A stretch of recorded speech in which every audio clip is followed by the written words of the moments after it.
हम लोगों का आयोग में हमेशा से यह प्रयास रहा है कि हम कदाचार मुक्त परीक्षा कराएं। और आप लोगों ने देखा होगा कि 67th की पुनर्परीक्षा से लेकर के अभी तक जितनी परीक्षाएं हम लोगों ने लिया है, किसी में भी पेपर लीक या वायरल होने की कोई बात नहीं आई है। और अब ये बिंदु जो है आप इतिहास अब हो गया हमारे लिए।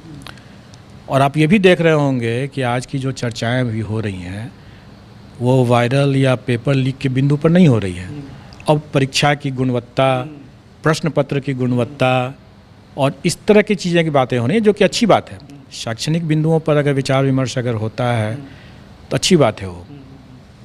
सर, एक चीज़ जानना चाहेंगे कि जो आप लोगों ने जो कंट्रोल रूम बनाया था उसका कितना फ़ायदा मिला, और आपने एक पॉलिसी भी की थी कि नहीं, जो क्वेश्चन पेपर होंगे वो अभ्यर्थियों के बीच जाएंगे, खुलेंगे और बीपीएससी का अपना सील होगा उस पर। देखिए, हम हमेशा से इस बात को हम समझते हैं और हम मानते हैं कि हमें ऐसे कदाचार करने वालों से 2 कदम आगे रहने की आवश्यकता है। जो कमियां थी सिस्टम की 67th में जो हम लोगों ने देखा, जो वायरल हो गया, उन कमियों को हम लोगों ने चरणबद्ध तरीके से दूर किया। और उसमें से ये भी एक प्रयास था कि हम लोगों ने पहले स्टार्ट किया कि अभ्यर्थियों के समक्ष ही उसको अनसील किया जाएगा। लेकिन हम वहीं तक हम लोग संतुष्ट नहीं हुए, क्योंकि हमारा मानना है कि अगर हम उनसे 2 कदम आगे नहीं रहेंगे तो कदाचार करने वाले सेंध मार देंगे। इसलिए आवश्यक था कि हमें अपनी व्यवस्था में हमेशा लगातार परिवर्तन करते रहना, उसमें सुधार करते रहना। और उसी की कड़ी में इस बार हम लोगों ने यह भी किया कि जो रिटर्न सील जो होगा वो सील हमारा होगा। अभी तक हम लोगों ने पिछले बार में ये किया था कि जो रिटर्न सील होगा, मतलब रिटर्न बक्सा जब आएगा तो उसमें बक्से को जो सील किया जाएगा वो सेंटर सुपरिटेंडेंट का सील होगा। लेकिन इस बार हम लोगों ने उसको ही बदल करके कर दिया कि नहीं, सेंटर सुपरिटेंडेंट का वो सील नहीं होगा, वो सील हम देंगे।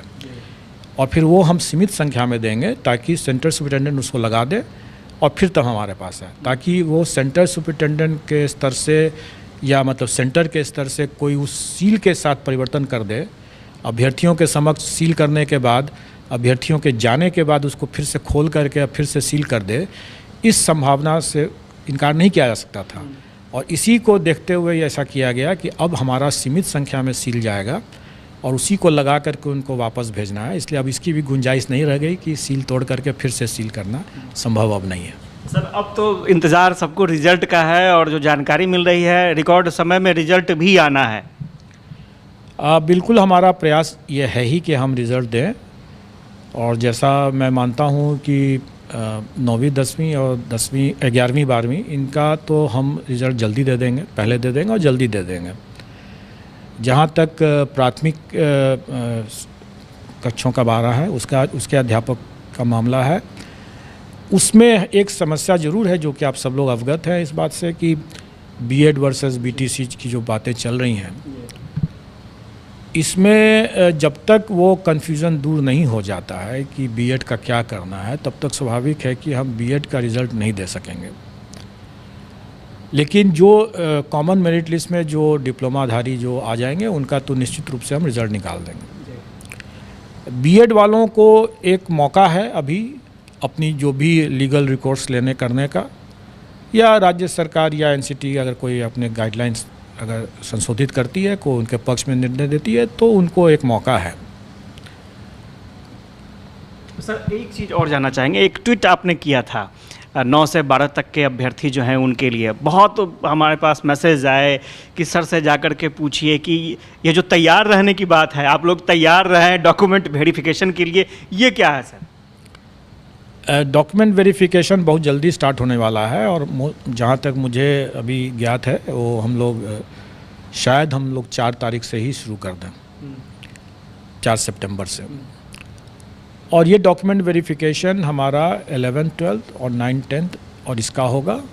और इसी में दिव्यांगजनों का भी हम लोग मेडिकल कराएंगे, क्योंकि इसके बिना हम परीक्षा फल नहीं दे सकते हैं। और स्वाभाविक है कि इसमें चूँकि ये ST वाले हैं इसमें, इसलिए सबके सब मैं समझता हूँ कि इसमें बिहार के ही निवासी होना चाहिए। और इसमें हम लोग उनको अपने गृह जिला में ही ये डॉक्यूमेंट वेरिफिकेशन की व्यवस्था करेंगे, ताकि उनको ज़्यादा इधर उधर भटकना न पड़े। लेकिन एक सीमित समय देंगे हम उन्हें, और उसी सीमित समय के अंदर में उनको डॉक्यूमेंट वेरीफाई कराना है और अपना जो मेडिकल कराना है जो दिव्यांगजन है। और अगर उसमें कोई मेडिकल में अगर उनको रेफ़र किया जाता है IGIMS में या किसी और हॉस्पिटल में, तो वहाँ उनको जा कर के इसको करवाना होगा, ताकि हम समय पर रहते हुए मतलब मेरा मानना है कि 15 सितंबर तक अगर सब कुछ अपनी योजना के हिसाब से चलेगा अगर, तो 15 सितंबर तक इन लोगों का मैं परीक्षा फल देने की स्थिति में रहूँगा। और जहाँ तक प्राथमिक की बात है वो मैंने पहले ही बताया कि उनका डॉक्यूमेंट वेरिफिकेशन भी हम लोग स्टार्ट कर देंगे, और लेकिन उसमें थोड़ा टाइम लगेगा। तब तक प्राथमिक के अलावे जितने लोग हम लोग कर चुके रहेंगे। तो प्राथमिक वाले में थोड़ा सा विलम्ब है, और विलम्ब का कारण एक तो यह है कि उनकी संख्या बहुत ज़्यादा है और उसमें हमें कई तरह की चेकिंग करनी है। और दूसरा जो BEd वर्सेस BTC का भी एक मुद्दा है। इसलिए इन सब को ध्यान में रखते हुए मेरा मानना है कि उनका डॉक्यूमेंट वेरिफिकेशन में थोड़ा टाइम लगा। मैंने अपने पिछले प्रेस कॉन्फ्रेंस में ये कहा भी था कि 20 से 25 के बीच के आसपास में मेरा मानना हो सकता है, उससे पहले भी हम लोग स्टार्ट कर सकें, लेकिन लगभग वही समय रहेगा। सर, कट ऑफ को लेकर के काफ़ी जिज्ञासा है अभ्यर्थियों में, उसके बारे में क्या कहेंगे? कट ऑफ के लेकर के हमेशा से ये जिज्ञासा लोगों को बनी रहती है, लेकिन मेरा मानना है कि अगर आप कुछ एक विषय को अगर छोड़ दें, मैंने तो जो देखा है उसके हिसाब से 9th-10th में सिर्फ 4 विषय, और हायर सेकेंडरी में मतलब 11th-12th में सिर्फ 3 विषय को अगर छोड़ दें, मतलब कि 7 विषय को अगर छोड़ दें, तो बाकी किसी भी विषय में कट ऑफ के लिए चर्चा करना, विमर्श करना या उसके लिए परेशान होने की कोई ज़रूरत नहीं है।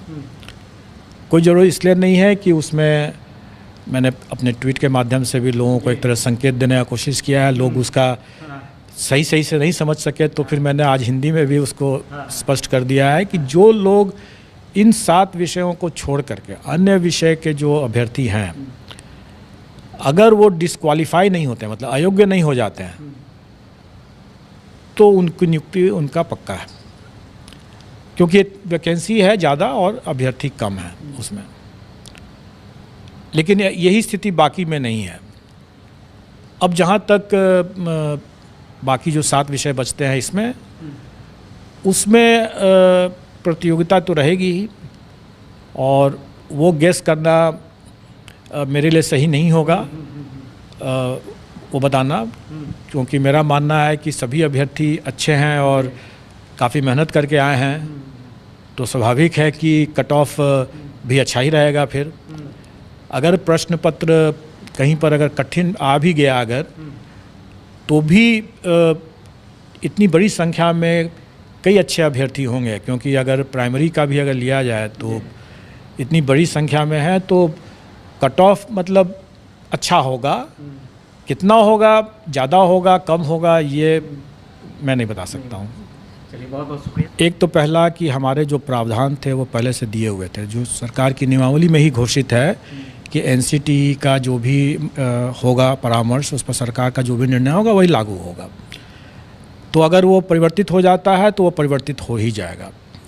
दूसरा कि माननीय सर्वोच्च न्यायालय का जो निर्णय है वो एक तरह से फोर्स मैज्योर कंडीशन है। फोर्स मैज्योर कंडीशन का ये है कि जो बाहरी कारणों से अगर जिस पर मेरा नियंत्रण नहीं है, अगर उन कारणों से अगर कोई स्थिति उत्पन्न होती है तो उसमें हमें वापस करने का कोई प्रश्न नहीं उठता। ये तो मैंने कानूनी बात बता दिया कि हमें वापस करने का कोई प्रश्न नहीं उठता। लेकिन मेरा दूसरा पॉइंट ये है कि किसी ने वापस के लिए पैसे की मांग भी तो नहीं किया, किसी ने पैसे वापस नहीं मांगा। और ये कहना कि हमें यह राशि वापस करने की ज़रूरत है, तो मैं तो ये कहूँगा कि अगर आप वापस मांग लेते, सरकार के लिए जितना पैसा सरकार इसमें लेती है फीस परीक्षा में, किसको क्या लगता है कि क्या उतने ही में इसका काम हो जाता है? बिल्कुल नहीं होता है। ये सारी की सारी राशि जो है राज्य सरकार के खाते में जाती है, और राज्य सरकार इससे कहीं ज़्यादा 2 गुना 3 गुना खर्च करती है इस परीक्षा को आयोजित करने के लिए।